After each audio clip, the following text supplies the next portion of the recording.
La Escuela de Trabajo Social organiza el cuarto encuentro argentino y latinoamericano de trabajo social. La intervención social en los nuevos horizontes latinoamericanos. Esta instancia busca resignificar los vínculos entre las teorías críticas y la intervención del trabajo social, las concepciones de sujeto y las prácticas sociales que reconocen y realizan derechos. Reflexionar para cuestionar o modificar interpretaciones dominantes sobre las necesidades del pueblo. Asumir un compromiso activo para construir un mundo más justo. Desde el año 2006, la Escuela de Trabajo Social convoca a este encuentro para debatir sobre las prácticas del trabajo social en el escenario político de Latinoamérica. En el 2006, prácticas universitarias y proyecto profesional crítico. 2008, prácticas sociales y pensamiento crítico. 2010, escenario político de Latinoamérica, el desafío del pensamiento crítico en las ciencias sociales y el trabajo social. 2012, desafíos del contexto latinoamericano al trabajo social. En el 2015 aportan sus reflexiones. Hugo Moldis Mercado.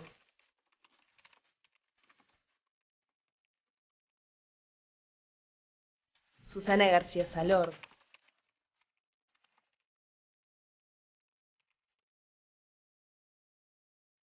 Nora Kim.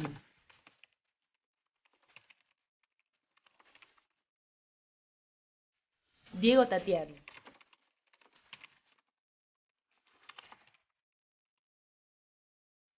Alberto Pericí.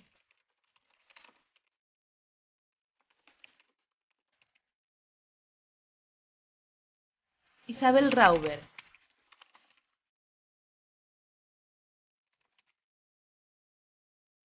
Ana Arias.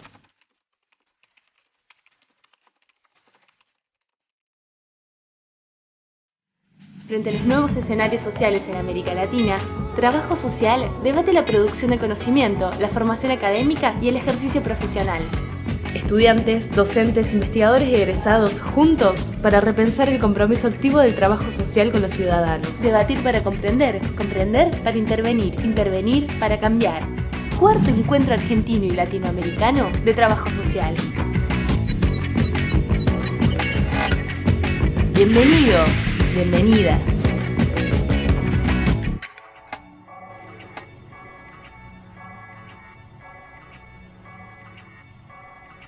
Bienvenidos a todos para escuchar esta conferencia y los dejo en manos de las conferencistas. Bueno, buenos días a todos y a todas. Estamos empezando un poquito tarde, así que bueno, vamos a utilizar la misma mecánica que ayer. Espero que hoy tengamos sí tiempo para poder de realizar algunas preguntas, porque bueno, como ya presentó Keka, este panel pone el foco en el trabajo social hoy y justamente las distintas conferencias y paneles apuntan a poder mirar de una manera integral estos desafíos latinoamericanos. Ayer contamos con un análisis de los actuales escenarios latinoamericanos y con profundas reflexiones sobre la relación entre Estado y sociedad, y es en ese campo en donde se juega la intervención profesional. Entonces las colegas bueno, van a poner el foco en los desafíos específicos vinculados al trabajo social. Vamos a empezar con Ana, ¿puede ser? Bueno, muy bien. Bueno, buenos días.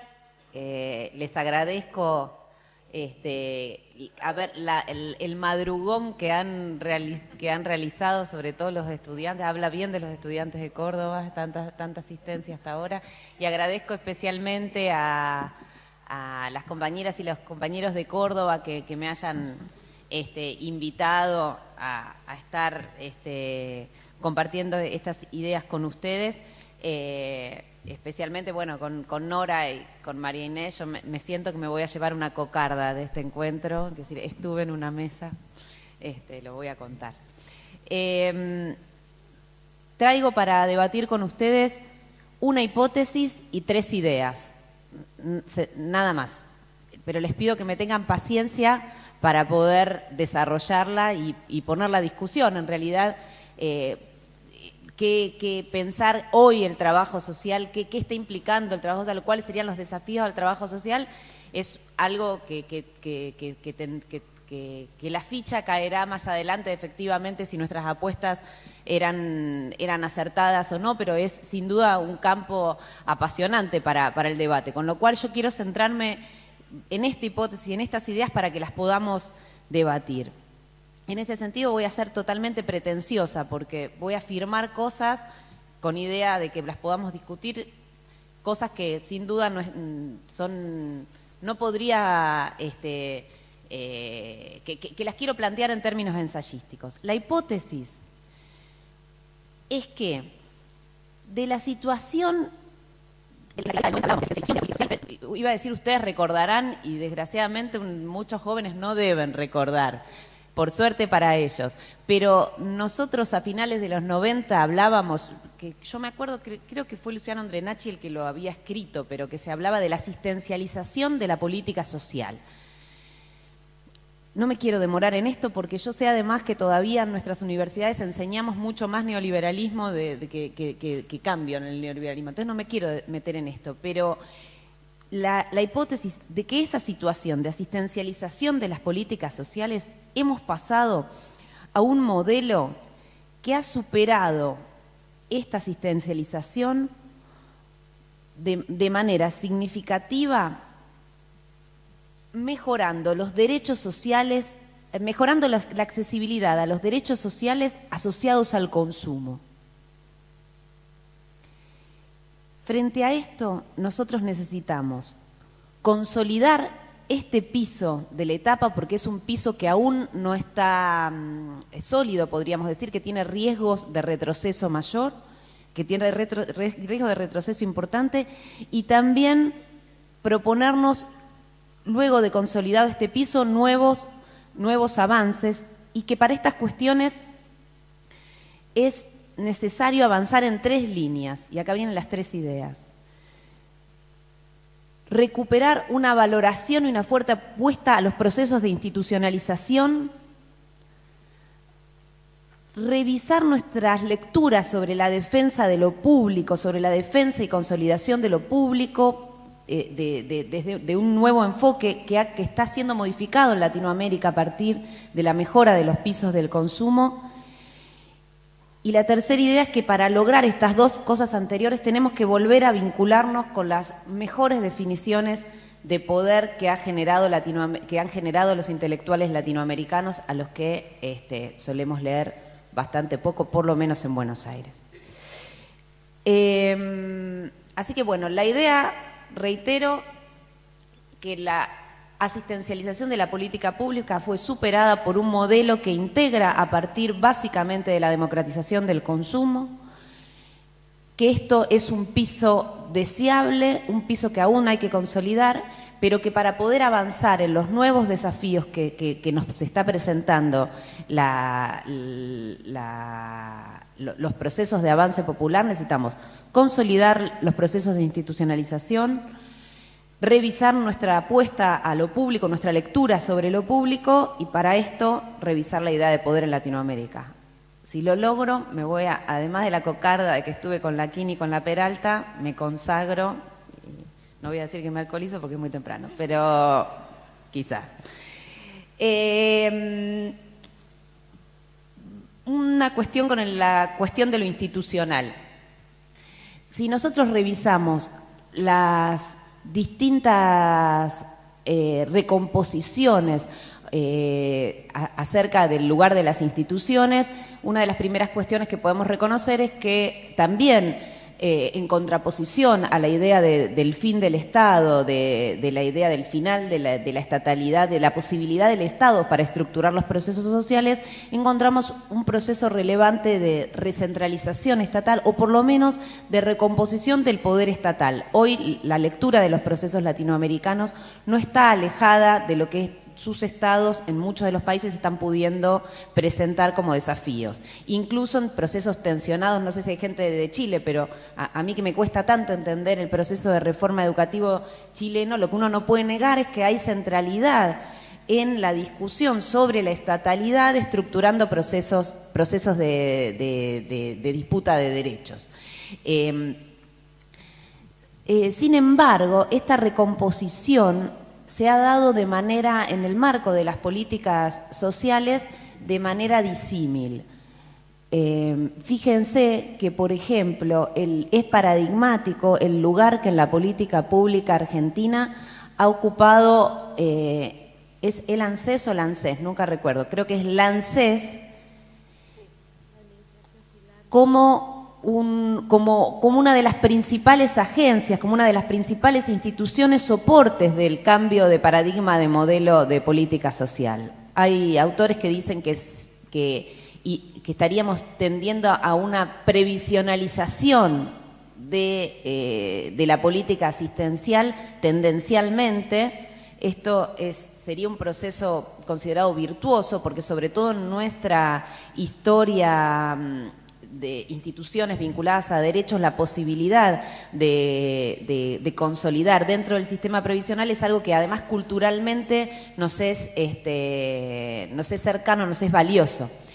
Pero si ustedes piensan desde el progresar, la asignación universal por hijo, el conectar igualdad, el de vivienda, bueno, la masificación, ¿cómo? El procrear, la masificación que nos ha recolocado en relación a las jubilaciones y pensiones en un lugar que habíamos perdido en América Latina en términos de cobertura, colocan a esta institución ANSES en un lugar central a partir de la renacionalización de los fondos de las AFJP, y esto me parece que es un ejemplo más que interesante. Bueno, está bastante estudiado en este proceso y me parece muy, muy relevante.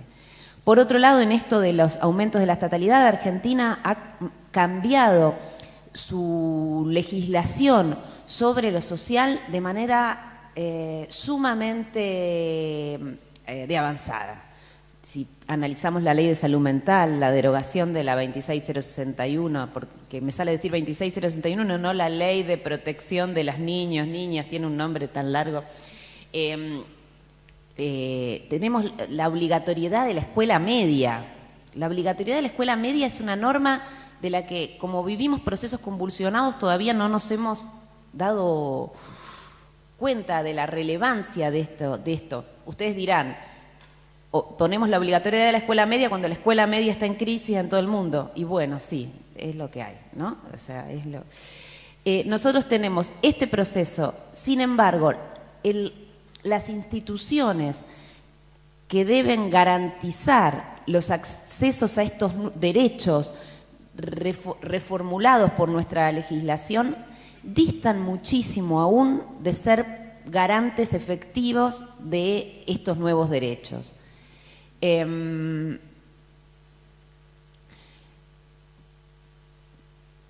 Quizás el caso más gráfico para pensar esto sea el de la Ley de Salud Mental, con mucha diferencia en las regiones del país, pero tenemos mucha más claridad, y acá el campo académico tenemos que hacernos cargo, tenemos mucha más claridad para identificar las instituciones que no, para identificar las prácticas institucionales que no, las prácticas abusivas, las prácticas represivas, las prácticas limitantes, que las instituciones que sí. Entonces sabemos que no es la lógica manicomial, la lógica, pero no sé si tenemos tan clara cuál es la institucionalidad que soporta estos derechos. Y si ustedes creen como yo que donde hay una necesidad hay un derecho, también es cierto que donde hay un derecho debe haber la capacidad institucional, la capacidad de ley en el sentido más que efectivamente lo garantice. Si no, corremos riesgos de esto que Leukovich llamaba los festivales de derechos, que es la declamación de los derechos. Entonces yo tengo derecho al silencio, vos tenés derecho a dormir, y prima el que tiene capacidad de imponerlo, ¿no? Por supuesto que también ustedes dirán, los procesos de consolidación son largos. Esto es hasta lógicamente complejo. Esto es de por sí, digo, no se podía pensar que la transformación de este andamiaje legal inmediatamente reflejara sobre un tipo de institucionalidad acorde. Ahora, lo que es cierto, y acá me llamo a la reflexión propia del colectivo profesional, es que todavía nuestros arsenales teórico-metodológicos están fundados en un Foucault muy mal leído, en el cual nos es más sencillo repensar la lógica de lo alternativo, la lógica de lo del costado, la lógica del margen, y lamentablemente estos procesos o se modifican desde el centro, o se modifican en el centro de los procesos, o no van a poder consolidarse. ¿Vieron esto que de Sousa Santos dice de que el Estado es un problema en momentos de retroceso o de resistencia, y el Estado debe ser parte de la solución cuando uno se encuentra avanzando, ¿no? Cuando los procesos se proponen? Yo sé que acá hay varios que enseñan teoría del Estado y me dirán siempre el Estado es un proceso, un problema y una solución, pero estoy muy segura de que todavía tenemos la mirada puesta en la lectura del Estado como problema y nos cuesta pensar el Estado como solución. Y esto es un tema que, dicho así, suena sencillo, pero es sumamente complejo porque nos exige revisar cuáles son las bases teóricas, filosóficas, sobre las cuales nosotros paramos nuestra lectura sobre lo institucional. Y acá todavía prima la idea de que lo virtuoso es aquello que escapa de la lógica institucional formal. Y nosotros o mejoramos la escuela secundaria desde la escuela secundaria, o los tallercitos con los pibes que abandonaron la escuela secundaria nos podrán salir preciosos, financiables por medio de programas, les sacamos fotitos sentados en ronda en el piso, pero no van a servir para poder consolidar procesos de integración real. Y esto ustedes me dirán, sí, pero las escuelas, los profesores, las directoras, las inspectoras, o sea, meterse con esa lógica, los gremios, o sea, imagínense Y sí, pero es eso, la discusión de pensar el problema de la institucionalidad. Conjunto con esto, todavía tenemos lógicas, el chip neoliberal del proyectorado, del proyectito, programa, programita y de las competencias es un chip que no nos hemos logrado sacar aún, y la lógica de trabajo por programas, y peor aún, la de la competencia de programas, la de la apertura para la presentación de proyectos que compitan entre sí para su financiamiento, es una lógica que no solo no tributa a los procesos de institucionalización, sino que muchas veces los obstaculiza. Todos sabemos que los territorios en mayores condiciones de precariedad son los que siempre van a tener mayores dificultades, y la lógica no sería ver cómo capacitamos para que todo el mundo sepa planificar proyectos, cosa que está muy bien, sino pensar cómo la política pública puede superar esta lógica, y eso solo es posible a partir de la lógica de la institucionalización. Y una institución no es un conjunto de proyectos y de programas. Una institución es mucho más que un conjunto de proyectos y de programas. La lógica del proyecto acota territorial y geográficamente la posibilidad de la intervención. Es una herramienta válida en términos de planificación a una escala. A una escala política superior, si el máximo nivel de planificación es eso, lo que hay es un acortamiento de las posibilidades y de los límites. Yo sé que esto cuesta porque es meterse con la lógica institucional más dura, de los aparatos más duros, del sistema judicial, de la escuela, de la salud, pero sé también de que si no es ahí, es muy difícil que sea por el otro lado.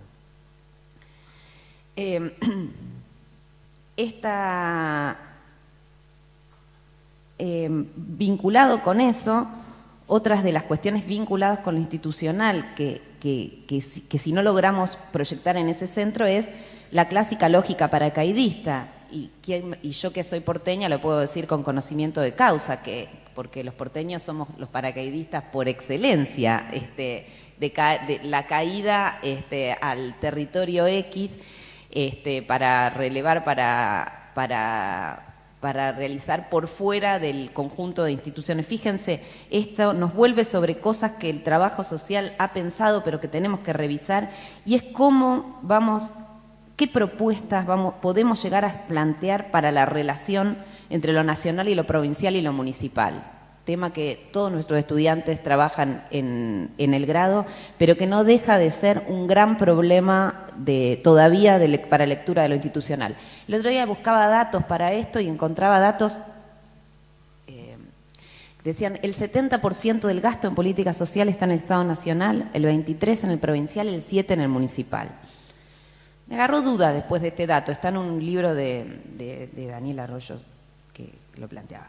Pero igual, cuando uno piensa la superposición de intervenciones que supone esto sobre los territorios, a mí me ha pasado de estar en un territorio en el que estuviera un operativo a 2 cuadras del histórico centro de salud sin ninguna relación. No sé si esto pasará en otros territorios a los que no son los que camino yo, pero esto es un tema que nosotros tenemos que revisitar y que repensar porque el trabajo social tiene muchas cosas para poder aportar en esta cuestión.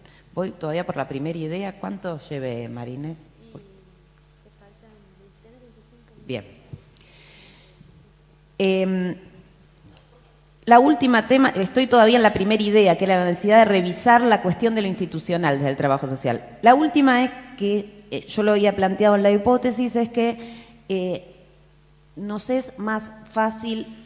sido más fácil recuperar los derechos asociados al consumo que otros. Y esto es como, por un lado, como bastante lógico. Por otro lado, es cierto que a finales de los 90, muchos de los que militábamos en distintos lugares proclamábamos, los más grandes se acordarán del FRENAPO, del Frente Nacional contra la Pobreza y la búsqueda del famoso seguro de empleo e información, que parecía como una posibilidad de avanzada.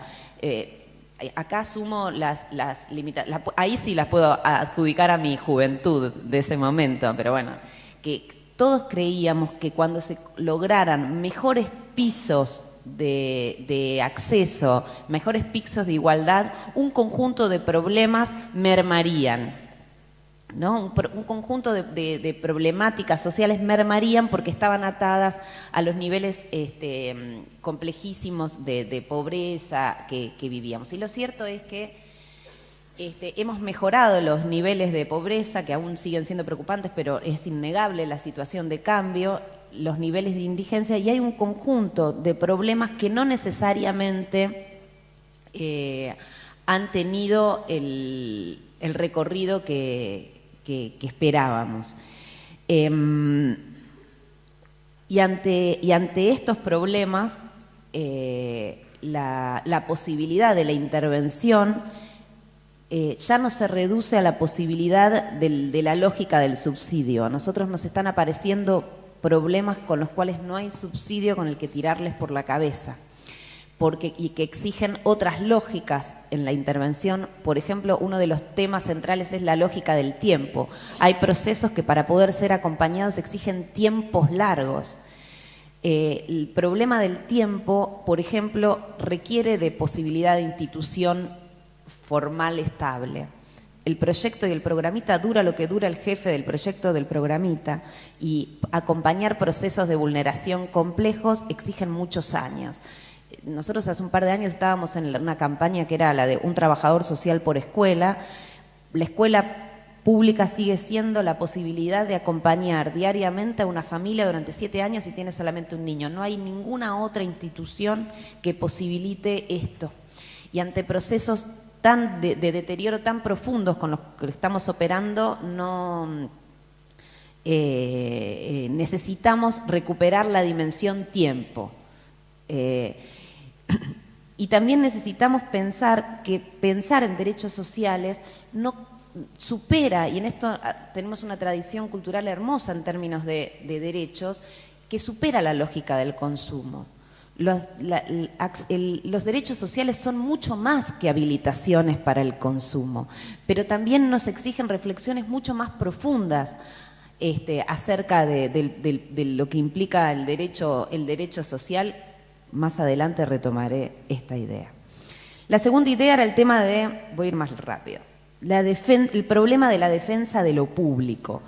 Para los que sean estudiantes, les cuento que cuando yo era estudiante, nuestro eje era la denuncia de la privatización y del ajuste. Nosotros hacíamos campaña con eso, bandera con eso. Hoy estamos teniendo problemas para pensar lo público que son novedosos, que tenemos que poder reconocerlos. Una de las dificultades es que con las mejoras del consumo parte de los sectores populares optan por pasarse a los sectores privados. Perdonen que les dé esta noticia, ya la deben saber.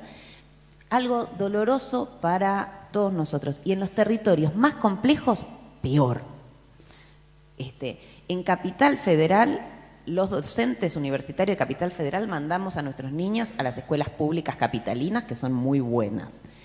Y las personas más pobres del conurbano, las empleadas domésticas del conurbano, mandan a sus niños a las escuelas privadas del conurbano porque la escuela pública presenta serias dificultades para contener a estos niños. Esto es un problema, en salud también, y es un problema. Acá hay un artículo que me recomendó, lo voy a reconocer porque si no, no lo hubiera leído, Claudia Danani me dijo, vos tenés que leer esto, yo le hice caso y me sirvió. Un artículo de Carlos Filgueira que dice, si no se logra revertir este proceso que implica que lo público es de acceso limitado solo a los sectores más pobres, se generan dos problemas. Uno es si los sectores medios abandonan el uso de lo público, hay mucha menor posibilidad de colocar el problema de la calidad de estas instituciones en la agenda. Y por otro lado, los sectores medios suelen pensar que no tienen por qué financiar aquello que ellos no usan y que usan aquello que por algo están en la situación en la que están y que es un sector subsidiario. Nosotros, si no revertimos con tiempo esto, fíjense qué dilemático que es, porque no es que uno puede enojarse con el compañero que está un poquito mejor y lo pudo mandar al chico a la escuela que considera que es mejor. Ese no es a ese nivel. No es un problema de falta de conciencia de los sectores populares lo que yo estoy planteando. Lo que estoy planteando es que nosotros tenemos que revisitar el problema de la calidad de los servicios públicos. A mí me tocó llevar yo tengo una nena de 3 años, antes de ayer, la llevé al hospital público más cercano de la ciudad más rica del país. La guardia, para que te atendiera la guardia, vos tenías que hacer fila, estos son los hospitales de Macri, tenías que hacer fila parado. Mi nena tenía tos, no era problemático para mí esperar parada en la fila de la guardia, pero había gente mayor en situaciones, esta es todavía el tipo de institucionalidad de que el macrismo, por ejemplo, propone para lo público, con lógica se va a pasar a alguien a la obra prepaga de lo no sé qué.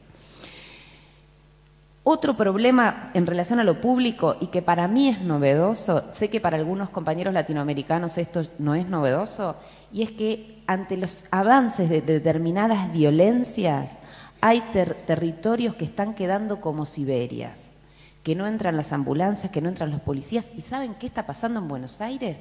No están entrando los servicios sociales. Yo creo que ahí tenemos un dilema complejo, porque saben, cuando no entra la ambulancia, cuando no entra la policía, cuando no entran los trabajadores sociales, ¿cuál es el único actor estatal que regula ese territorio? Y la policía. Es más, muchas veces a mí me preocupa que no le podamos encontrar otra vuelta a la defensa de nuestras reivindicaciones gremiales y de condiciones de laburo que no sea la del abandono de estos territorios, porque y esto no implica exponerse individualmente, no estoy para nada por esa opción. Ahora, nosotros tenemos que recolocar este problema como central, porque es un problema muy grave y es un problema con tendencia compleja, que además, insisto, fíjense, no es resoluble a partir de las condiciones de acceso monetario de estas poblaciones.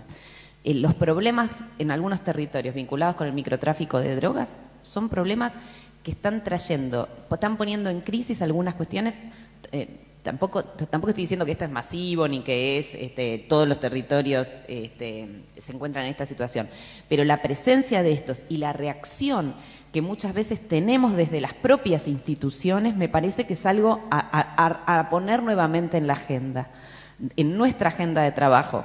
Nosotros y lo digo con dolor, cuando tenemos muchos discursos sobre los sectores populares y su deber ser y nuestro involucramiento, pero ya nos está pasando que cuando se presentan los centros de práctica para nuestros estudiantes tienen miedo de ir a los territorios más pobres y más complicados, y esto es un problema, tenemos que revisitarlo. Yo, la verdad que me excede teórica y conceptualmente su abordaje.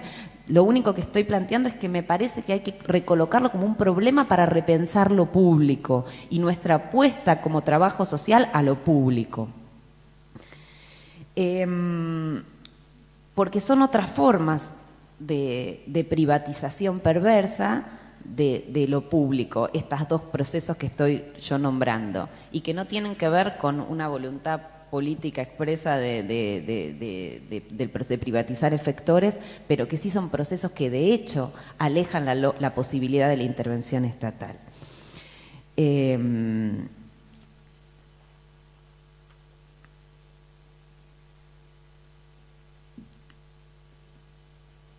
Por último, y relacionada con lo anterior, me parece que para poder pensar nuestra relación con lo público, nuestra relación con lo institucional, es interesante poder revisitar y repensar algunos pisos filosóficos y teóricos desde los cuales pensamos el tema del poder. Yo hace un tiempo me volví a enamorar de los textos de Dussel. Sonríen, de la primera fila, tuvieron un enamoramiento con Dussel, veo. ¿Qué? Sí, siempre se vuelve, ¿viste?, a esos amores. Es recomendable el último libro que publicaron de Dussel, que se llama... ahora me voy a acordar. Pero Dussel lo que dice es: el pensamiento eurocéntrico presentó al poder exclusivamente como dominación. Y ahí mete Durkheim, Weber... todo. Dice, sin embargo, nosotros desde un pensamiento latinoamericano, para nosotros el poder es en primer lugar expresión de la voluntad de vida. Dice, nosotros somos gregarios, necesitamos vivir en colectividad y principalmente lo que queremos, lo que necesitamos es vivir más, poder vivir en primer lugar y después poder vivir más y poder vivir mejor. Cuando este poder vivir, esta voluntad de vida se expresa en formas concretas de organización, empieza el gran dilema de la institucionalización, ¿no es cierto? Una vez que se consolida una institución, se considera una forma de poder que para poder ejercerse necesita del dominio, pero si uno parte de este punto de vista que ubica el poder en su dimensión más positiva, la ecuación a la que va a llegar, que no excluye la dimensión de dominio de las instituciones, que no excluye la posibilidad de corrupción del poder, que no excluye, pero que ubica en este lugar principalmente positivo, la ecuación a la que lleva es otra. Y desde ese lugar leer algunos procesos, por ejemplo, esta lógica del obedencial que propone, yo lo tengo claro en el discurso de Evo Morales, pero sé que es una concepción muy anterior y muy difundida, este lugar obedencial que deben ocupar las instituciones. Dice, las instituciones son condiciones condicionadas condicionantes, ¿no? Esta idea, porque también coloca la necesidad de institucionalización como un requisito indispensable para la posibilidad del ejercicio de una política popular. No hay avance de poder popular si no hay proceso de institucionalización. Si uno parte de este punto de vista, por favor, no crean que es de nivel de vaguedad el planteo de Dussel de lo que yo estoy simplificando en este momento, por favor, un pensador tan profundo. Pero me parece que es recomendable revisitar otros puntos de vista para partir de la lógica del poder, para llegar también desde ahí a otra lógica de las instituciones y para poder revisar desde ahí también algunos de los lugares desde los cuales se apela a la idea de lo popular. A veces pasa que desde las apelaciones universitarias hay una apelación al compromiso con los sectores populares como muy alejados de la idea de pueblo. Y ¿Y por qué muy alejadas de la idea de pueblo? Porque cuando nos acercamos a la idea de pueblo es un pueblo con identidad, con proyecto, con memoria. Y a veces hay opciones, incluso en parte de la mejor definición de nuestras políticas sociales. Por ejemplo, el otro día yo discutía con unos compañeros muy comprometidos sobre el tema de la incorporación de estos nuevos jóvenes a la escuela media. ¿Vieron? Se están incorporando muchos más jóvenes a la escuela media. Y sin embargo, cuando se piensa en la virtud de este proceso de incorporación, se piensa en que no van a delinquir o tendencialmente menos, que no van a estar en la calle, que... Dice, no, ¿qué le están aportando estos nuevos jóvenes que se están incorporando a la escuela? ¿Cuál es cómo van a transformar estas instituciones? ¿Qué compromiso vamos a tener nosotros en la transformación de estas instituciones, de acuerdo, pero no de acuerdo a lo que deben ser estos jóvenes, sino a lo que estos jóvenes quieren que sean estas escuelas? Por eso me parece que la posibilidad de partir de otras bases para pensar la idea de poder nos tiene que acercar a la idea de lo popular y a la idea de pueblo desde un lugar mucho más, intelectualmente comprometido, también en el proceso de reconocimiento de lo que quiere el otro.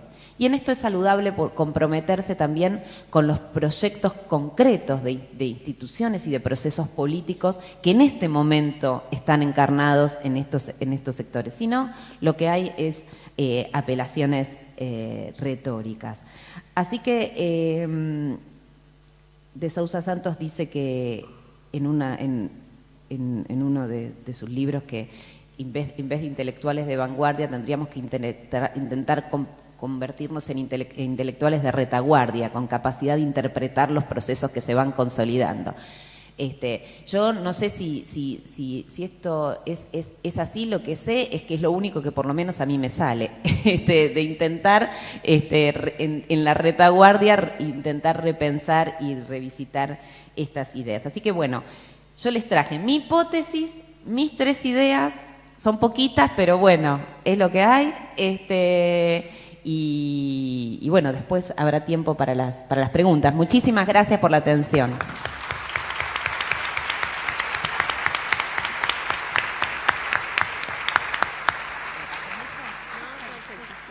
Bueno, muchísimas gracias, Ana, por tus aportes. Ahora seguimos con Nora y después abrimos a un espacio de preguntas, así que estaría bueno que si a ustedes les van surgiendo algunas ideas, creo que el mecanismo es con preguntas escritas, Keka, o bueno, o podemos utilizar ambas, preguntas escritas, o si alguien quiere levantar la mano después. Lo digo a esto para que vayan registrando aquellas cuestiones que, bueno, que generan inquietud o debate para profundizar. Bueno, seguimos ahora entonces con Noraki. Hola, buenos días. En mi doble condición de anfitriona y de invitada, les doy la bienvenida como anfitriona, agradezco la invitación como invitada. Este es un lugar un poquito incómodo porque, digamos, la confianza, la cercanía con las compañeras, a veces pone un poquito nervioso. Por ejemplo, me acuerdo de vos, Ma, que ayer. Entonces, bueno, dicho esto, y agradeciendo la oportunidad y muy contenta por las jóvenes que me acompañan, quiero hacer una aclaración que últimamente vengo haciendo, me parece que corresponde, y es que la hago tanto por escrito como verbalmente, y es que si bien tanto yo como el equipo al que pertenezco participamos en un todo de las prácticas y de los discursos tendientes a la eliminación del machismo como relación de poder, sin embargo, eso yo no lo puedo traducir en el lenguaje, casi nadie lo ha podido traducir hasta ahora en el lenguaje. A mí me genera problemas de comprensión, inclusive de autocomprensión, de manera que yo voy a hablar al estilo tradicional, sigo siendo a pesar de eso antimachista, y entonces el todos y todas en mi caso va a quedar reducido al momento de reiterarles la bienvenida. Yo he pensado la conversación en algunos breves momentos, plantear unas breves premisas para pasar a pensar en las dificultades de la denominación intervención y por qué yo la voy a sostener. Plantear también brevemente lo que yo entiendo que son las dos plataformas predominantes en la perspectiva del análisis de la intervención. Me voy a detener un momento como pueda, porque esto lo incorporé anoche a partir de las exposiciones de ayer en la cuestión de los sujetos de la intervención, para terminar viendo de qué se tratan esto que se ha llamado como desafíos al trabajo social. Y entonces también me tomé el atrevimiento de ponerle un nombre a esta conversación, y como si fuera poco lo hago parafraseando a García Linera. También pido disculpas por mi atrevimiento, y se me ocurrió llamarle las tensiones creativas de la intervención. En cuanto a las premisas, yo quiero reiterar algo que ya vengo sosteniendo, que creo que es necesario desactivar esta articulación, esta conjunción espontánea que tenemos incorporada y de alguna manera también mecánica, entre la intervención y la atención de demandas y necesidades en la trinchera del ejercicio profesional.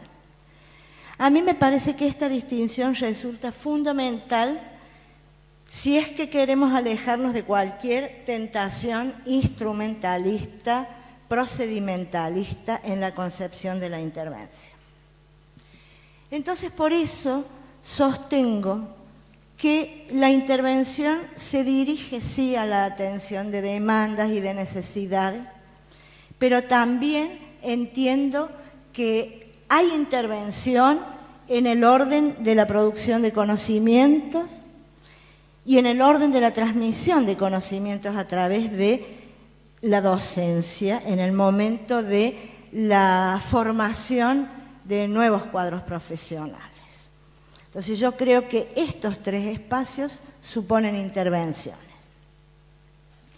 En cuanto al término intervención, yo creo que sabemos de la complejidad de esta expresión.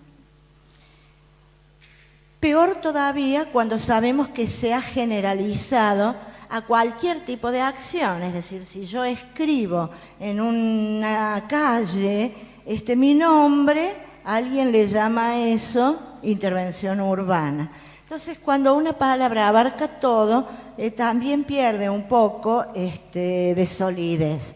Entonces, a mí me parece que ese uso quizá abusivo, no sé si es abusivo, para nombrar como intervención acciones de distinta índole, complejiza la cuestión,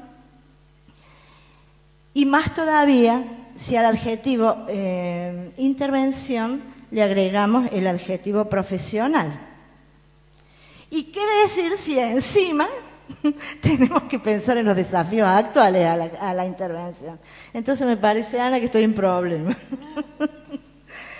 Entonces, bueno, la pregunta inicial yo decía, bueno, ¿por qué llamarle intervención a la intervención? Hay colegas, hay autores que critican esta denominación, sosteniendo que invoca un imaginario ideológico que subordina la práctica profesional a visiones externas de manipulación y de control de las personas y de las situaciones. Es decir, que implica el ejercicio de una violencia simbólica. La intervención implica el ejercicio de una violencia simbólica. Y yo propongo sostener el nombre exactamente por esas razones. Es decir, para mantener en nuestro horizonte el riesgo permanentemente presente de el ejercicio de la violencia en nuestro quehacer y someter, en la medida de nuestras capacidades y de nuestras posibilidades, esa violencia siempre presente a una vigilancia que es a la vez epistemológica y ética. Cuando digo violencia simbólica, me refiero, como diría Bourdieu, a esa violencia que arranca sumisiones que ni siquiera se perciben como tales. Es decir, no son intencionales estas violencias y que se apoyan en un conjunto de creencias que están inculcadas socialmente. Esas creencias producen expectativas colectivas. Yo creo que mucho de lo que dijo Ana tiene que ver con este proceso de producción de expectativas colectivas que son capaces de crear y de sostener y de reproducir esquemas de percepción y de valoración que están dispuestos a la aceptación de lo dado o que están dispuestos a volver permanentemente a esta cadena de privatización intersticial de la que vos hablabas. Entonces yo creo que el trabajo social porta esta violencia simbólica desde sus orígenes y la denominación intervención nos permite hacerla presente y consciente. Yo creo, y en esto, cuando pienso esto, pienso en Borges, que dice, me gusta la etimología. Bueno, a mí también me gusta la etimología, salvando las distancias, porque es iluminadora en muchos aspectos. Etimológicamente, intervenir es entrometerse con poder y autoridad. Aparece así entonces un aspecto tantas veces soslayado en los debates profesionales, que es la cuestión del poder.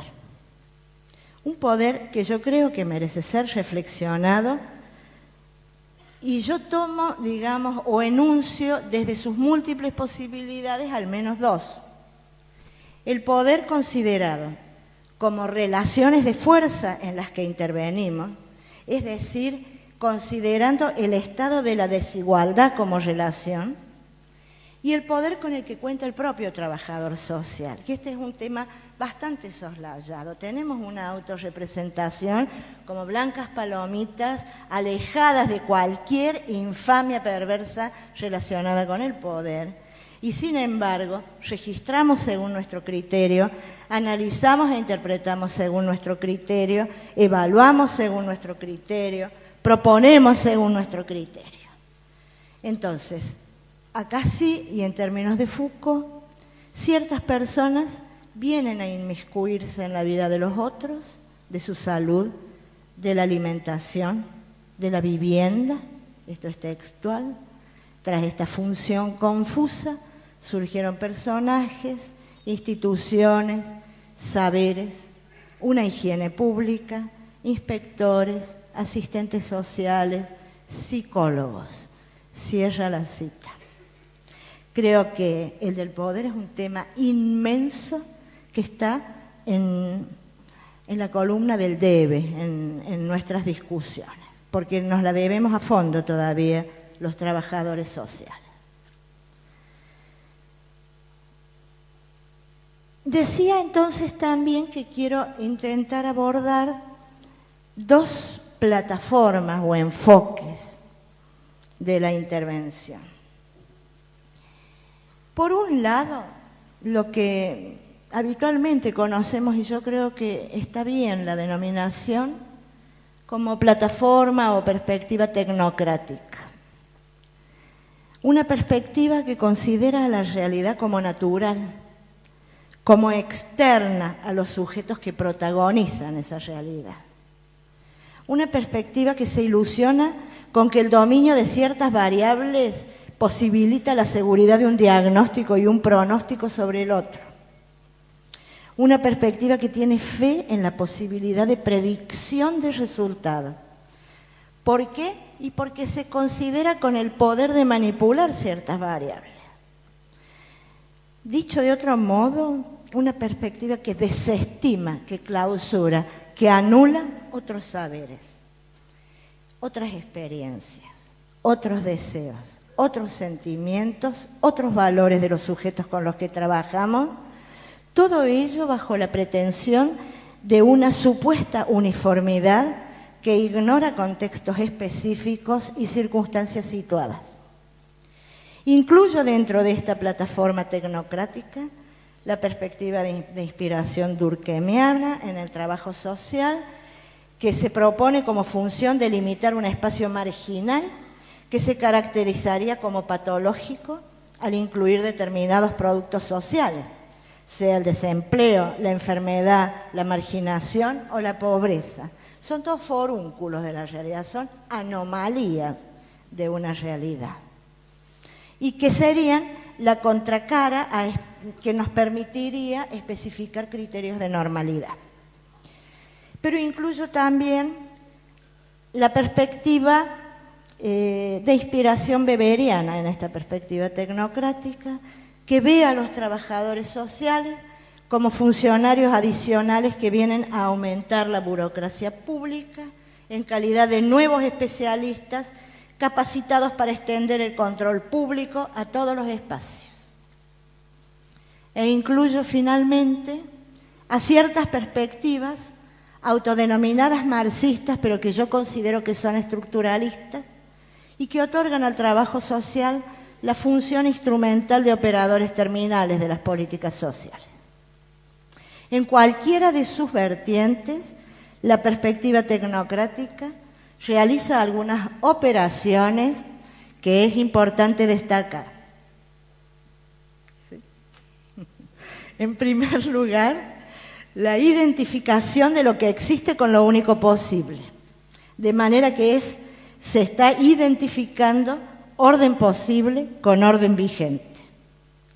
En segundo lugar, la reducción de la razón a una racionalidad técnica, que selecciona estrategias, proyectitos, programitas, diría Ana, al margen de la inclusión de otras racionalidades y de la reflexión sobre las condiciones de producción de esas diversas racionalidades.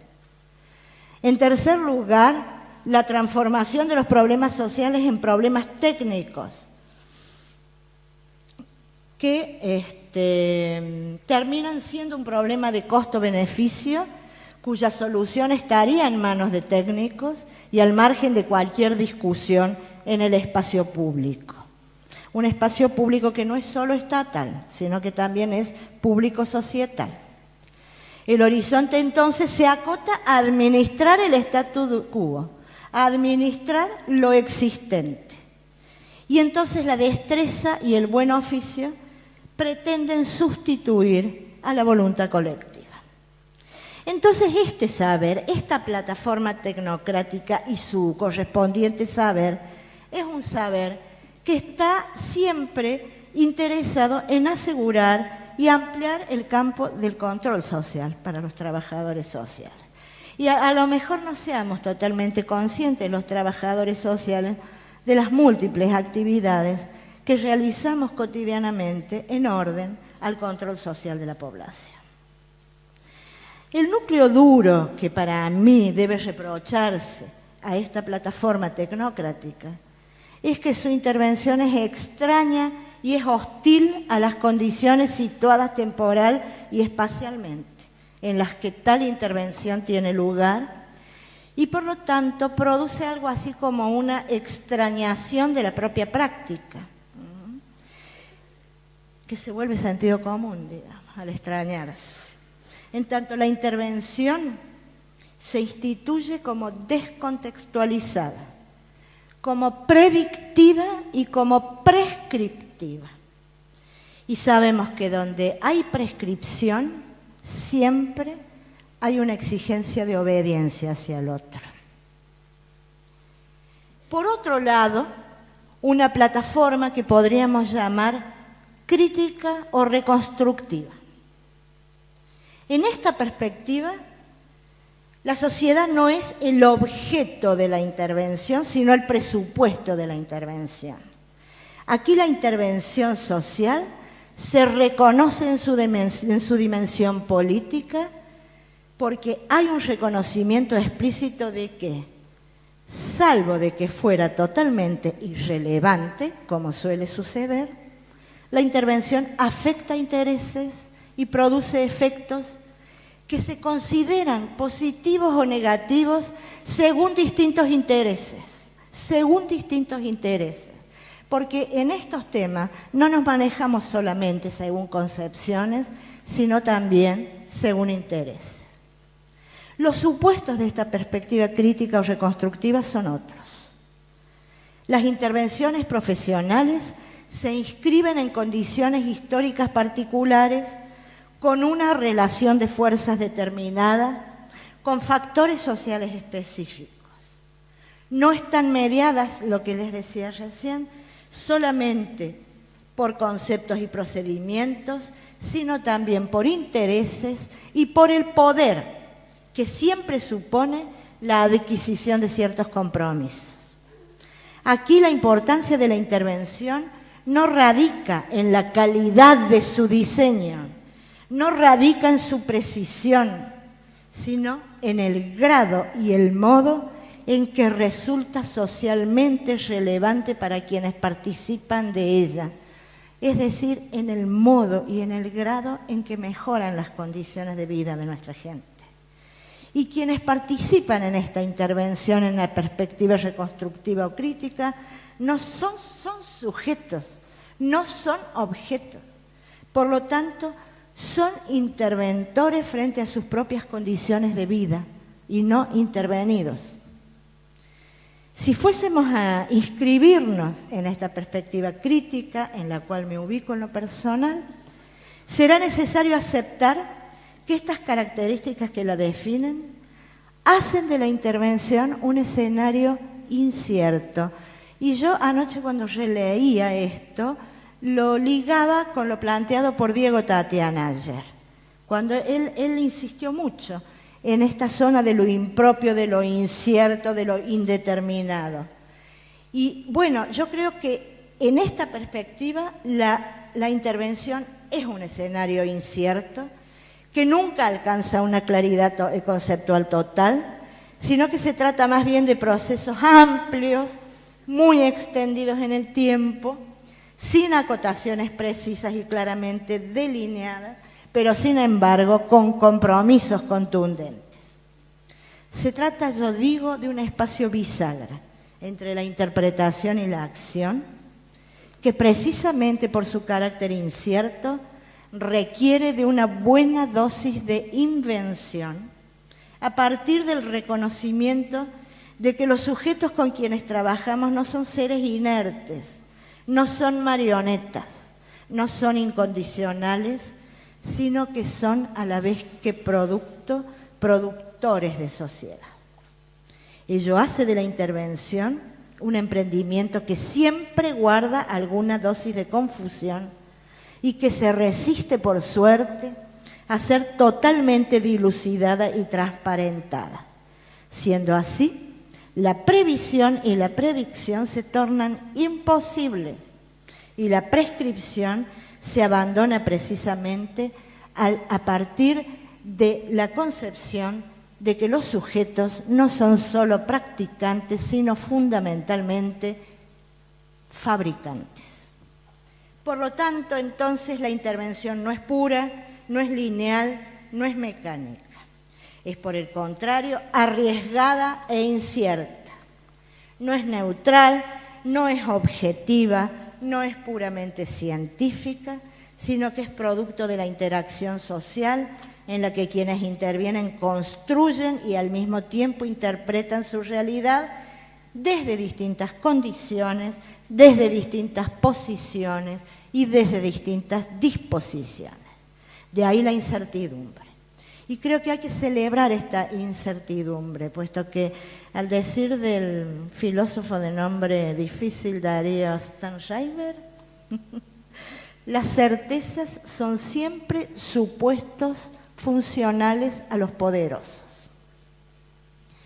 Decimos entonces que en esta perspectiva crítica o reconstructiva, el contexto, con sus condiciones históricas particulares y su singular correlación de fuerzas, es un presupuesto de la intervención. Y si nos detenemos un momento en el contexto actual, resulta insoslayable considerar un proceso de cambios en clave positiva que vienen produciéndose en muchos países de Latinoamérica y en particular en la Argentina. Cambios que no remiten a un inexistente paraíso terrenal. La política no busca paraísos terrenales, porque los paraísos terrenales solamente se pueden conservar con botas y milicos.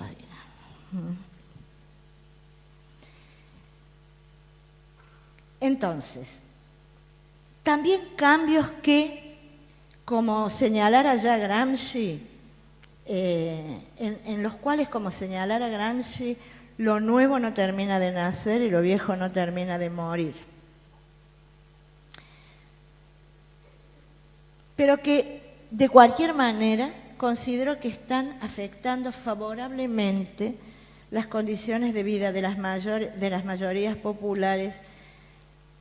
Creo también que fundamentalmente en el terreno distributivo, que me parece que Ana le llamó consumo, me parece que es así, y que vienen reconfigurando el campo de la intervención social. Sus demandas, sus objetos, sus actores, sus disputas, sus líneas de articulación y de división se van reconfigurando. Sintéticamente, para nuestro país, hay en la última década la producción de un proceso cuyas notas salientes, entre otras, son un marcado proceso de politización de las necesidades, una ampliación de las usinas en donde se interpretan esas necesidades, una nueva estatalidad,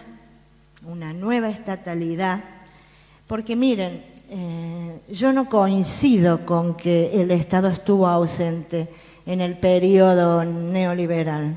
Yo creo que estuvo más presente y más activo que nunca. El Estado siempre está.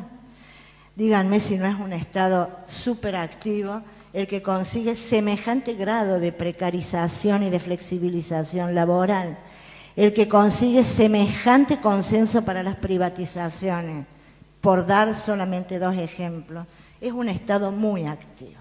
Lo que pasa es que se trata de modos de ocupación del Estado que responden a intereses diferentes, pero el Estado siempre está. Y me parece que se produce, lo cual a mí me parece central, un proceso constante de ampliación de derechos, tanto económicos como culturales.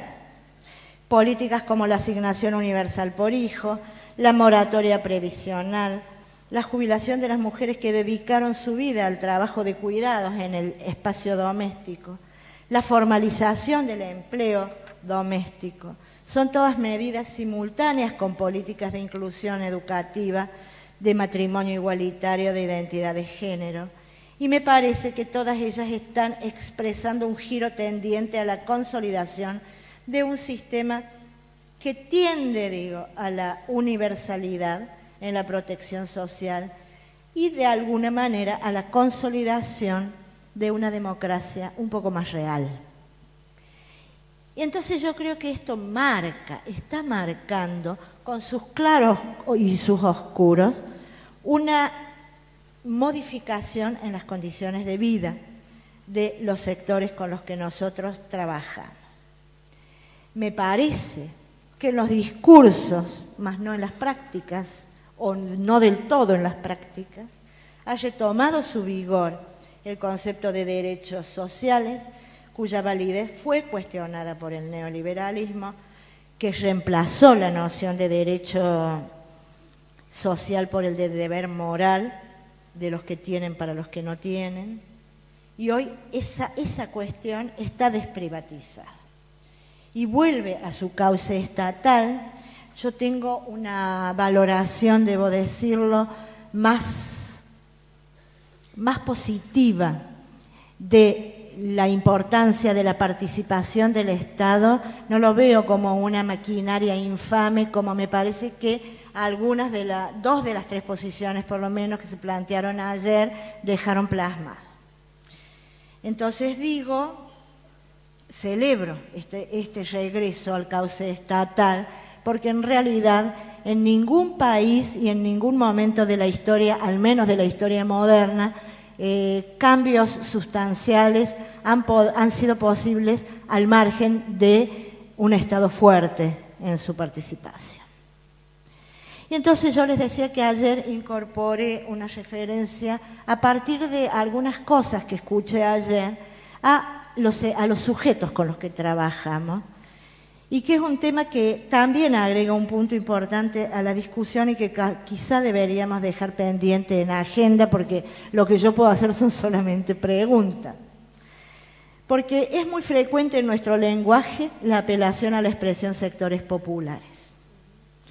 Definir a qué llamar popular plantea un problema que casi nunca termina bien resuelto.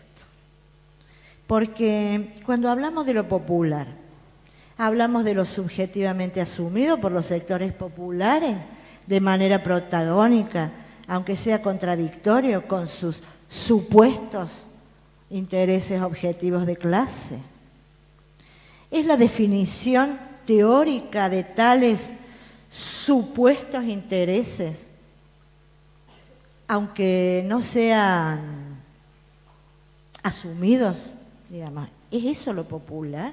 La definición teórica, a priorística, aunque no sea asumido, aunque no sea encarnado por los sujetos. ¿Se pueden considerar populares hábitos y hechos culturales en los cuales la participación de los sectores populares no existe? Es complicada la cosa y yo creo que hay que pensarla. Roberto Folari lo responde así con alguna contundencia a esto, y él dice, habla de la heteronomía de los sectores populares y de que su cultura, entremezclada con lo masivo y lo dominante, no es generalmente antagónica con la cultura hegemónica. A mí esto, a lo mejor es muy determinante lo que dice Folari.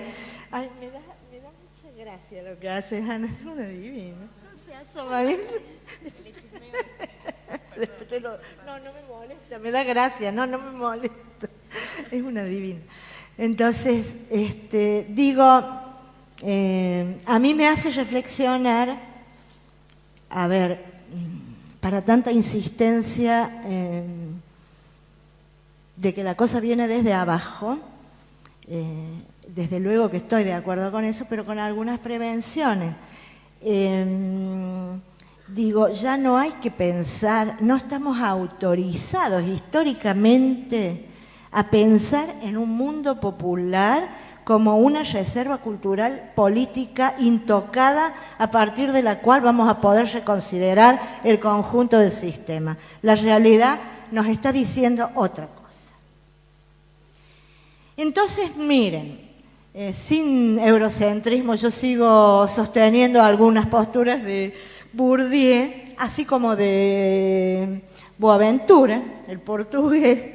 Entonces, dice Bourdieu, textual, hay unas maneras muy cómodas, en definitiva, de respetar al pueblo que equivalen a encerrarlo en lo que es, a hundirlo, podría decirse, convirtiendo la privación en elección o en realización última. Cierra comillas, y sostiene que la salida para pelear contra la consagración del statu quo consiste en trabajar para universalizar las condiciones de acceso a lo universal. Yo entiendo que estas reflexiones pueden aportar a profundizar la idea de que nuestros sujetos son interventores de sus propias condiciones de vida y no intervenidos. Dicho de otro modo, esto no es mío, nada sobre nosotros sin nosotros.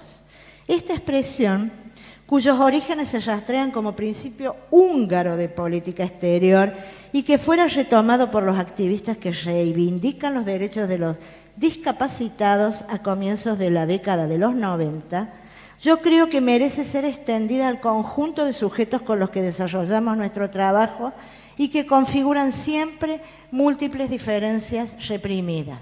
Nada con nosotros sin nosotros. Hemos tratado hasta aquí de explicitar un concepto de intervención, de hacer una toma de posición en relación a dos paradigmas predominantes, de señalar la importancia del contexto y en algunos rasgos más significativos, y una breve referencia a los sujetos a partir de lo escuchado ayer. Las modificaciones a que hemos hecho referencia, ¿estoy mal con el tiempo? Sos buena, Mariana.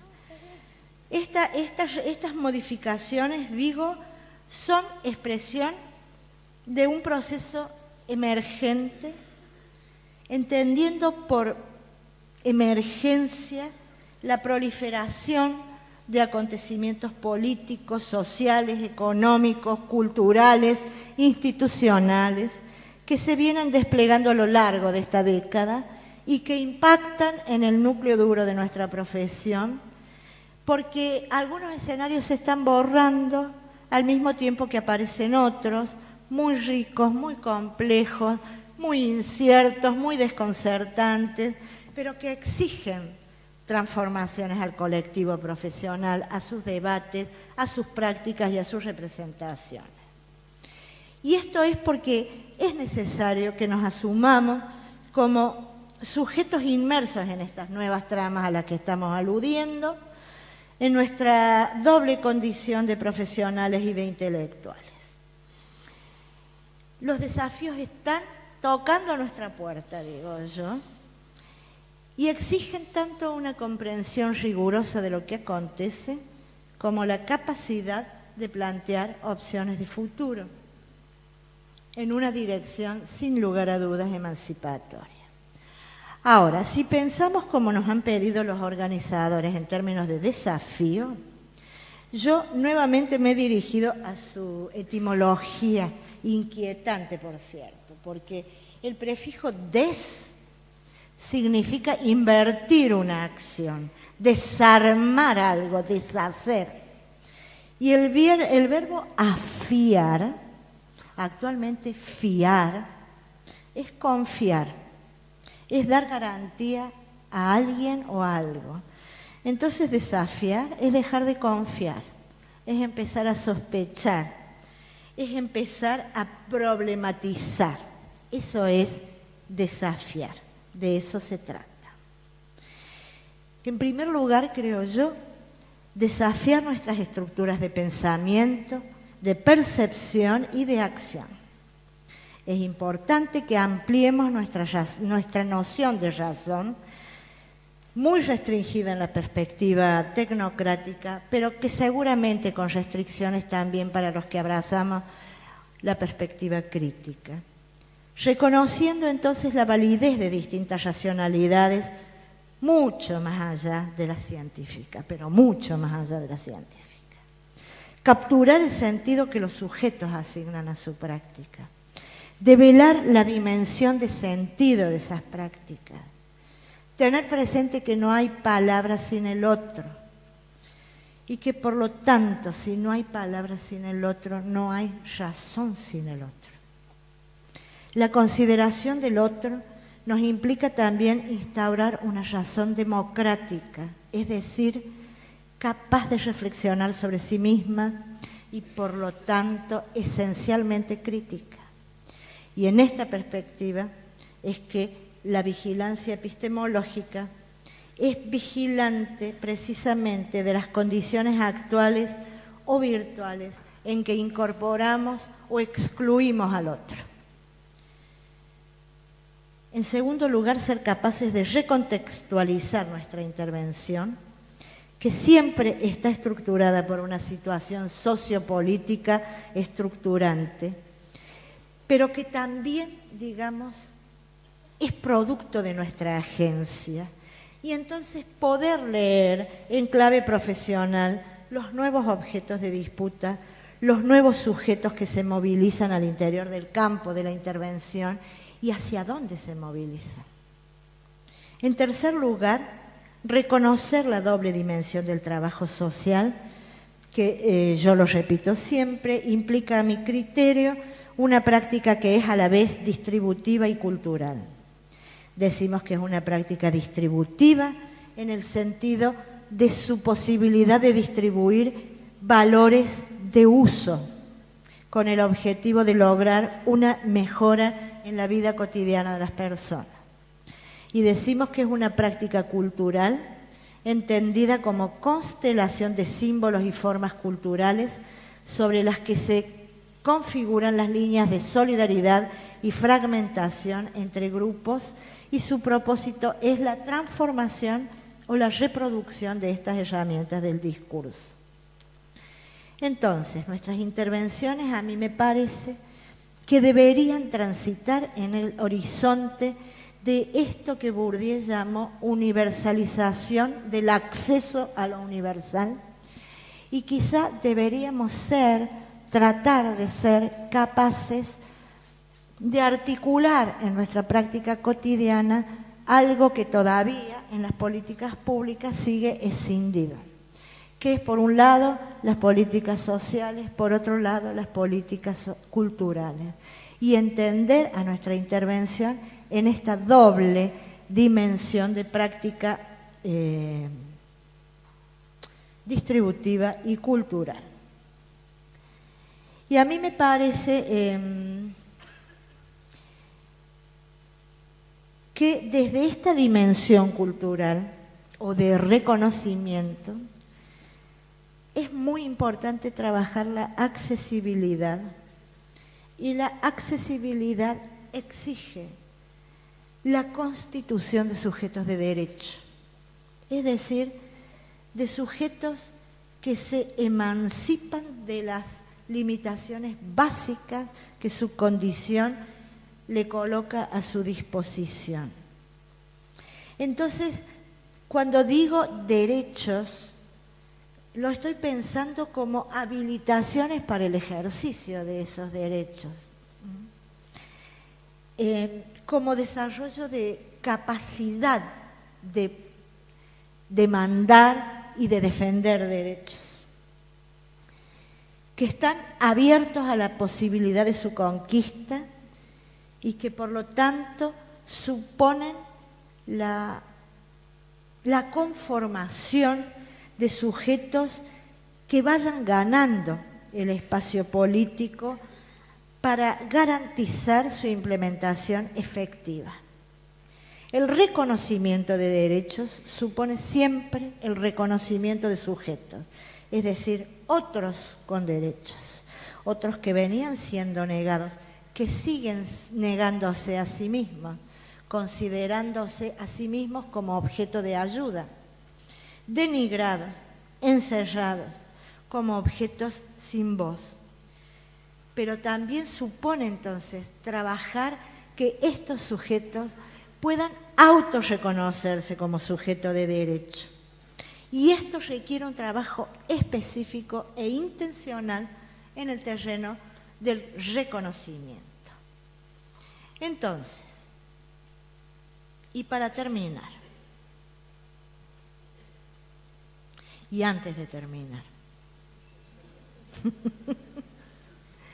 digo, y lo quiero decir en cada oportunidad que tengo, que es paradójico que las transformaciones que se están produciendo al interior de la cuestión social, particularmente en relación a las políticas sociales, no se correspondan con las condiciones de contratación de los profesionales que trabajan en su seno, que son en gran parte trabajadores precarizados. Así lo manifestó Norma Daolio, la presidenta del Colegio de Profesionales de Entre Ríos, en ocasión del 27º, creo que se dice, Congreso Nacional de Trabajo Social. Sus palabras textuales fueron: en cuanto a las condiciones laborales de los trabajadores sociales, debemos visualizarlas y problematizarlas, ya que a pesar de que somos un pilar en muchos ámbitos de las políticas sociales y en muchos niveles, estas condiciones laborales están precarizadas y debe ser un compromiso de todas nuestras organizaciones colectivas poder revertirlas. Y esto es importante por un derecho de los trabajadores sociales, de los trabajadores de las políticas sociales, pero también teniendo muy presente que la precarización genera disciplinamiento. Finalmente, si como afirma Waldo Ansaldi, le corresponde al trabajo social acompañar este proceso con lo más valioso de su arsenal, su capacidad para estar al lado de los más necesitados, proponemos avanzar en el trabajo a nivel de la dimensión cultural del trabajo social, con fuerte acento en una concepción de derechos, abandonando las marcas durísimas, de aquellas intervenciones basadas en la división de los pobres entre merecedores y no merecedores, reiterando el carácter conflictivo de las instituciones que vehiculizan las políticas sociales, en tanto ámbitos en los cuales se disputan sentidos de la intervención y en los cuales es posible tensar las posibilidades de lo real para generar mejores arreglos que posibiliten accesibilidad y por lo tanto contribuyan, aunque sea en pequeña medida, a la igualación del conjunto de los ciudadanos. Yo sigo diciendo, como Boaventura Santos, desde el sur, desde el margen, desde las víctimas, nombrar, hablar de, relatar, es tan importante como la materialidad del trabajo social. Entonces, tenemos que proponernos, a mi criterio, disputar, en definitiva, no solo las cosas, sino el sentido de las cosas. Muchas gracias.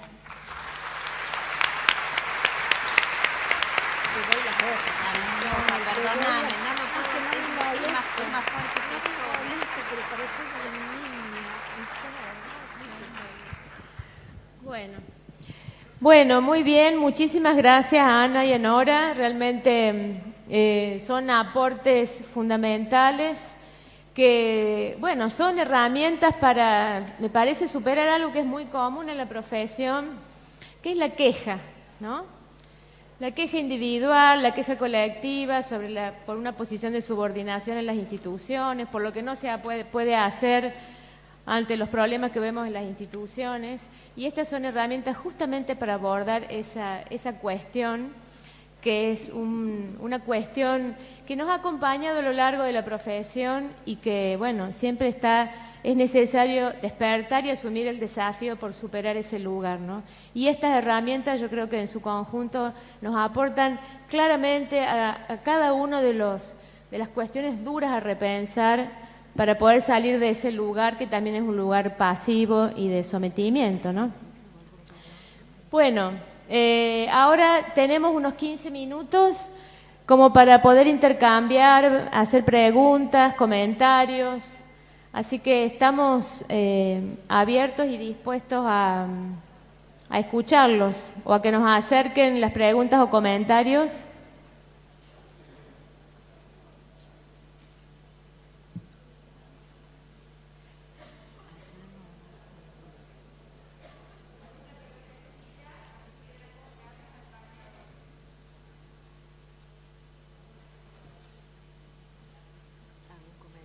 ¿Algún comentario, algún aporte?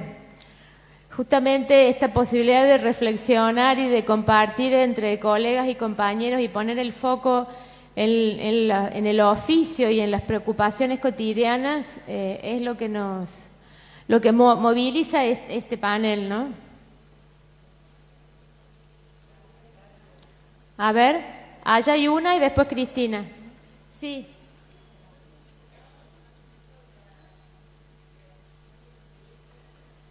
A ver, ¿puede ser un poquito más fuerte?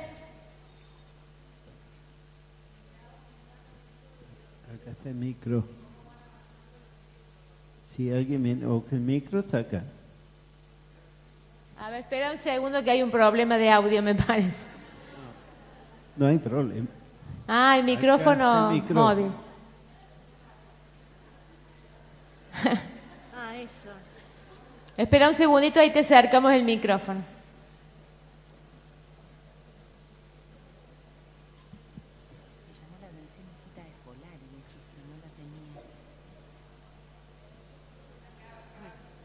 Yo no tengo la mayoría de las cosas. Sí, no me acuerdo. Bueno, porque no he hecho cositas. Muchas gracias.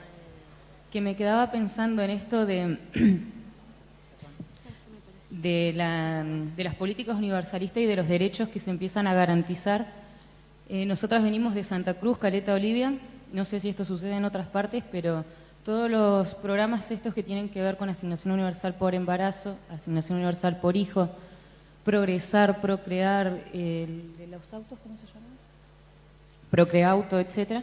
Todos estos programas, yo me planteo el rol del trabajador social en esto, porque lamentablemente en Caleta Olivia se hace a través del ANSES y no hay un profesional que atienda o que entreviste a la familia, que trabaje en un proceso de acompañamiento. Entonces, esta es la realidad de allá. Entonces yo digo, hasta dónde realmente estos derechos que se empiezan a garantizar tienen una proyección y una estrategia de generar realmente un cambio en la vida cotidiana de estos sujetos de derechos que nosotros abordamos, pero que al fin y al cabo, completando un par de cuestionarios a través de internet o contestándoles un par de preguntas al funcionario del ANSES, se accede a un monto de dinero con una tarjeta buenísima, muy claro el método, pero que no se trabaja en el cambio en la vida cotidiana de estos sujetos de derecho, no se trabaja en una cuestión emancipatoria, ni mucho menos. Y este es un planteo que quizás desde otros lugares me pueden decir que no es así, pero en Santa Cruz tiene estas características. Además de esto, podríamos sumar en cuanto a lo que planteaba la primer panelista, de cómo la clase media, es verdad, allá se ve muy claro este proceso de que van eligiendo las instituciones privadas. Allá claramente el que puede paga la educación privada y te dice no, porque las escuelas públicas están siempre de paro, ¿viste? Y yo tengo que ir a trabajar, entonces elegí una privada. Y en salud ni hablemos, porque en realidad en Santa Cruz, Caleta Olivia, la salud no es gratuita.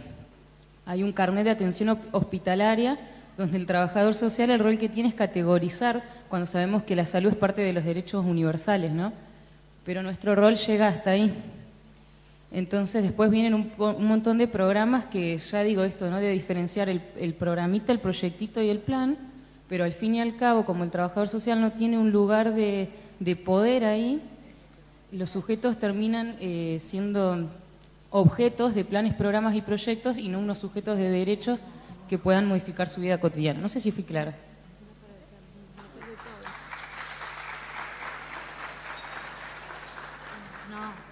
Que contestemos ahí. Muy provocadora la intervención de la estudiante de Caleta Olivia. Hay gran parte de la operatoria del ANSES no prevé la intermediación de un trabajador social, y esto en todas las investigaciones nuestras que hicimos con destinatarios, en algunos casos nuestros entrevistados lo consideraban como positivo. En realidad la lógica de poder hacer la gestión por Internet se considera parte de los efectos igualadores de las políticas, en el sentido de la misma manera que yo como madre cobro el salario familiar de mis niños ni me entero cómo lo gestiona el área personal de mi trabajo, lo consideran, y esto es en parte, en mi perspectiva, valioso porque desarma esta idea de que los destinatarios de estas políticas como sujetos de derechos deben modificar algo de su etos cultural, de su etos, para acceder. En este punto, el lugar restitutivo de la política me parece virtuoso. ¿Qué hacemos los trabajadores sociales frente a estas nuevas demandas? Bueno, es otro lugar. Por suerte no es el lugar de la activación del pobretómetro que tantas veces hemos tenido que hacer, que es tan pobre como para acceder o menos. O sea, es otro lugar y no es un lugar que ancla la modificación del otro a esto. Hay montones de espacios para poder trabajar en estas políticas, las mejoras en la accesibilidad, los criterios federales para poder pensar estas políticas que en muchos casos no las tienen, el acompañar los procesos populares de los sectores involucrados. Lo que es cierto es que son otros los lugares, otras las posibilidades que no son anclados a la asignación del recurso asistencial como lo fueron anteriormente, pero esto yo y lo considero positivo. Le paso a Nora. Yo quería decir que también entiendo que es un rasgo progresivo el hecho, porque la pregunta es, ¿por qué están en ANSES hoy?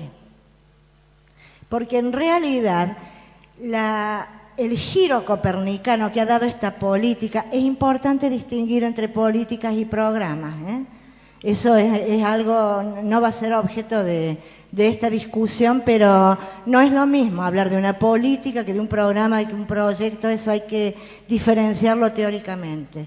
Pero están en el ANSES porque el giro fundamental progresivo que se ha dado es que estos sujetos que hoy requieren de la asignación universal por hijo, están considerados dentro del campo del trabajo, ya no del campo de la asistencia. Implica el reconocimiento de que hubo razones estructurales por las cuales hoy están o desocupados o subocupados o en el mercado informal de trabajo. Por eso están, al igual que quienes cobran salario familiar, los trabajadores formales, están en el ANSES. Entonces, eso hay que celebrarlo. Ahora yo le pregunto al conjunto de trabajadores sociales y de estudiantes de trabajo social, ¿no se cruzan ustedes en sus prácticas cotidianas con quienes cobran la asignación? ¿No se cruzan ustedes en sus prácticas cotidianas con los jóvenes que han sido incorporados a partir del procrear? ¿No se cruzan con las mamás del Plan Nacer? Entonces, ¿cuál es la exclusión del trabajo social? Lo que pasa es que no estamos en ANSES, no. Estamos en los territorios, estamos en las escuelas, estamos con las familias, trabajando con los sujetos que hoy tienen un derecho reconocido, al igual que los trabajadores formales. Y eso hay que mirarlo, a mi criterio, en clave positiva y no negativa.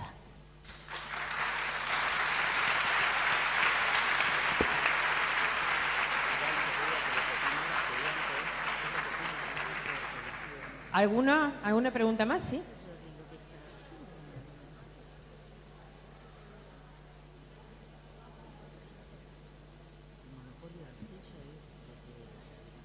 Buenos días. Bueno, mi pregunta va orientada hacia el rol profesional, pero partiendo desde la premisa que decían que la intervención profesional o la intervención de las personas en formación profesional, pues tiene un elemento constituyente en la incertidumbre, ¿sí? En ese sentido, la construcción del rol profesional, digamos, de los practicantes o cuando ya se es profesional, pues tiene elementos que tienen que ver con un estatus y con lo que se espera y las funciones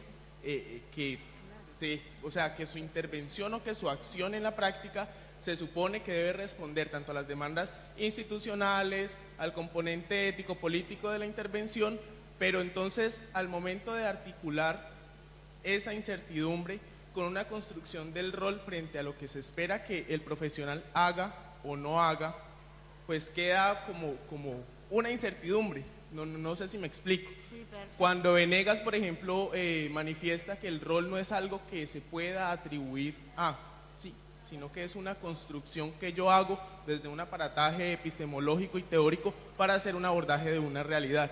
Entonces quedamos como en una nebulosa y no sabemos mediar como esa incertidumbre, pero entonces hasta qué punto esa incertidumbre nos va a permitir avanzar en la construcción de un rol profesional y de una identidad clara, de decir, no, es que yo me diferencio, por ejemplo, en Colombia, que es mi país, muchas veces identificar esas diferencias profesionales entre un psicólogo social, un psicólogo, porque los espacios y los límites, digamos, de las profesiones, pues tienden a ser como muy laxos, ¿sí? Entonces, mi pregunta va orientada a ese tipo de cosas, la incertidumbre versus la construcción del rol profesional. Gracias.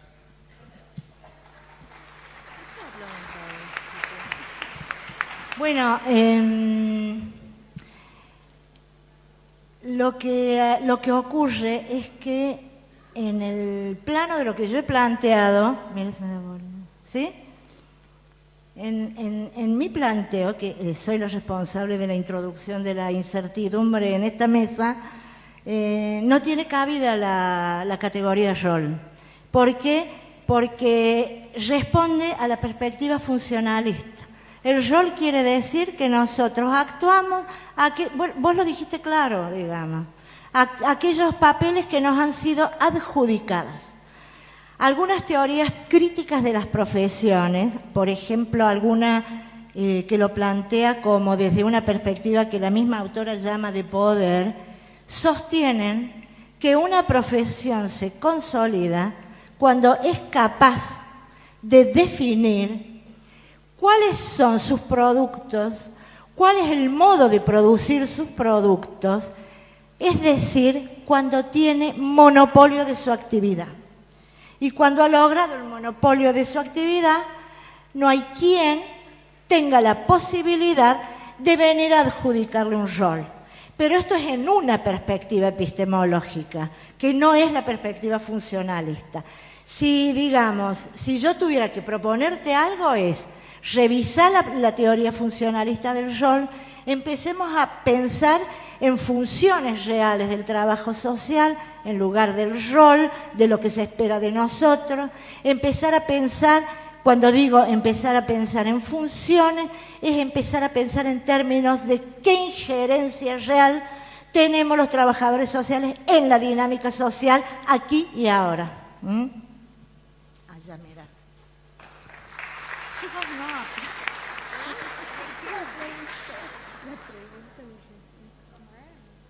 Buenos días, soy licenciada en Trabajo Social de la Universidad de la República en Uruguay. Nuestra propuesta para una de las mesas ha sido justamente discutir sobre la inquietud del compañero. En este momento agradezco a mi compañera psicóloga y estamos trabajando en la necesidad justamente de enfocarnos en solucionar estas inquietudes en la práctica preprofesional. Justamente estamos planteando la necesidad de ver la importancia de incorporar talleres que abarquen la sociología clínica, desde Vincent de Culejac, Ana María Araujo desde nuestro país, que tenemos muy buenas bases, y posicionar la subjetividad en la producción de conocimientos, de tal manera que a partir de talleres interdisciplinarios estas cuestiones de inseguridad puedan ser trabajadas. Entonces es una idea, es una propuesta y es un desafío que presentamos y lo estamos elaborando. Gracias.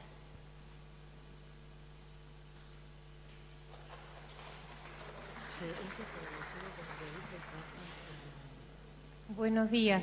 En realidad no es una pregunta, sino que me quedo pensando en el poder como lo planteaste, Nora, como una representación del propio poder, y me quedo pensando en esto, en si es un poder que se otorga, si es un poder que se asume, si es un poder que se construye.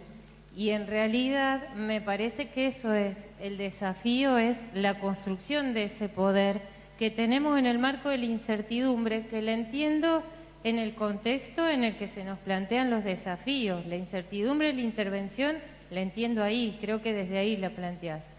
Pero también me quedo pensando en esto que planteaste vos al final, que se planteaba en Entre Ríos, con creo la presidenta de la Federación, no entendí bien, en la precarización laboral de la mayoría de los colegas, sobre todo los que empiezan o se inician en su actividad laboral. Entonces, bueno, ahí es donde se me hace como la grieta de la construcción de este poder desde un lugar de precarización. Claro.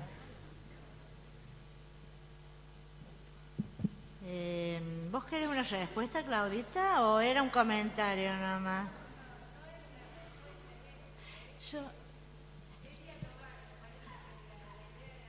Yo lo que digo es que nos debemos una discusión importante. Dos cosas sobre el poder estoy en condiciones de decir hoy. Una, que nos debemos la discusión que tiene que entrar en nuestra agenda, y la otra es que hagamos consciente en la cantidad de momentos en los que nosotros ejercemos poder. Es eso, ¿no? Y efectivamente vos estás agregando una tercera vertiente, que es la necesidad colectiva de construir poder profesional. para poder decir, para poder hablar de, para poder argumentar y ser escuchados. Sí.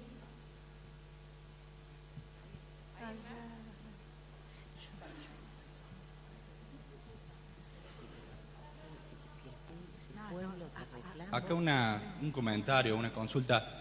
Hablaron las dos de las políticas sociales de inclusión a través del consumo. Indudablemente eso apela a una solidaridad social o orgánica que genera tensiones. ¿Cómo pensar los escenarios de cambio en la gestión estatal y las dificultades que tienen para pensar a la capacidad de consumo, al dinero como derecho, culturalmente hablando, ¿no? Es decir, ¿qué posibilidades de instalar como un derecho consolidado hay frente a un cambio en la gestión estatal? Tu pregunta se la debe estar haciendo una cantidad importante, yo por lo menos me la hago diariamente. A mí me parece que, pensándolo desde el ámbito del trabajo social, consolidar el reconocimiento de la función distributiva de la política social como piso, y cuando digo como piso es como piso, porque si tampoco se lo puede plantear como un lugar de llegada. Para nosotros hoy debería ser nuestro punto de partida, la consolidación de esta estructura. Me parece que hay que también tener claridad acerca de que el rol el rol como subsidiario del Estado es mucho mayor aún hoy con los sectores medios. En algunos lugares el subsidio de ciertos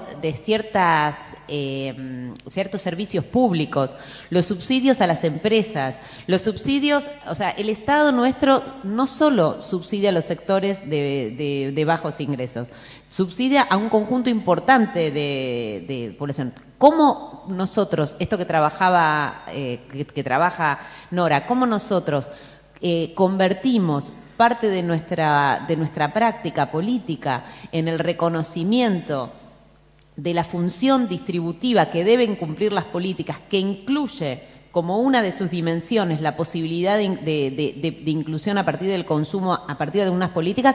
Me parece que es un desafío significativo, porque los problemas que tiene este piso son importantes.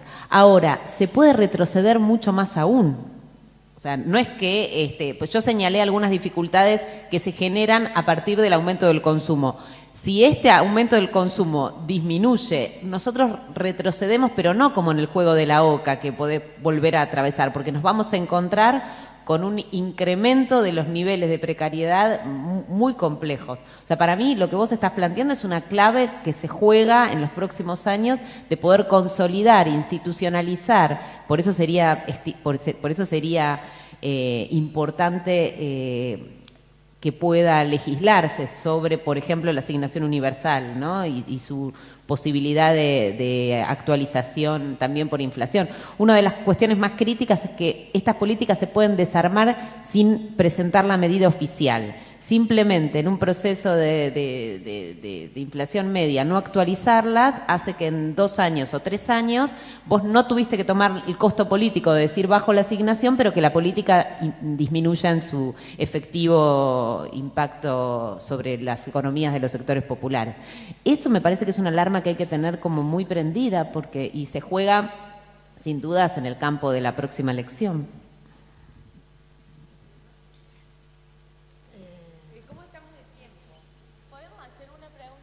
Una pregunta más porque ya están en horario de funcionamiento de mesas. A ver, ¿quién me...? Sí. Vamos a hacer una pregunta más y ya tendríamos que ir cortando porque en realidad a las 11 empezaban las mesas, por lo menos que pueden llegar a 11:30.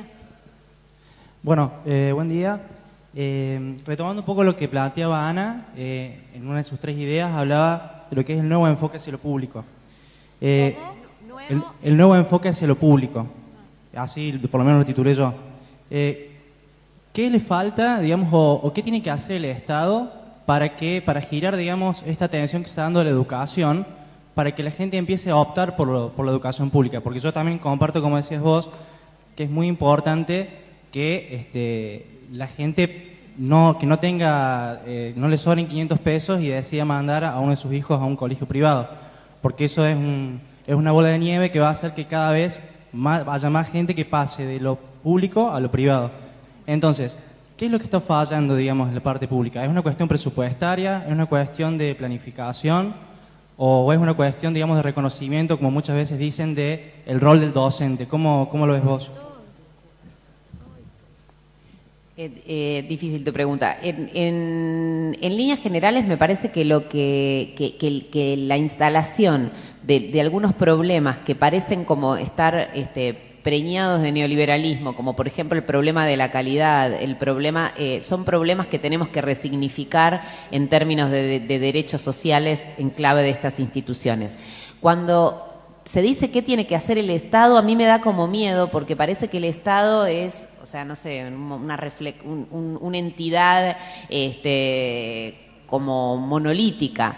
Yo creo que nosotros tenemos compromiso, por ejemplo, desde las universidades públicas, en la generación de conocimiento sobre cómo hoy pensamos la integración en los efectores públicos de distintos sectores sociales. Nos debemos ese debate. La universidad tiene que generar conocimiento. Los trabajadores sociales nos debemos ese debate, conjuntamente con esto. Vos decís, bueno, ¿cómo estamos desde el trabajo social aportando a estas cuestiones? Y desde el lado de lo público, desde el lado del Estado, me parece que repensar la cuestión de lo institucional por fuera, o mejor dicho, superando la lógica de proyectos y programas, me parece que puede llegar a ser un aporte en este nivel. Pero me parece que es que la respuesta que vos estás planteando es una respuesta bastante integral y más compleja que esto que te estoy diciendo. Bueno, les damos las gracias a todos por la participación y a Ana y a Nora especialmente.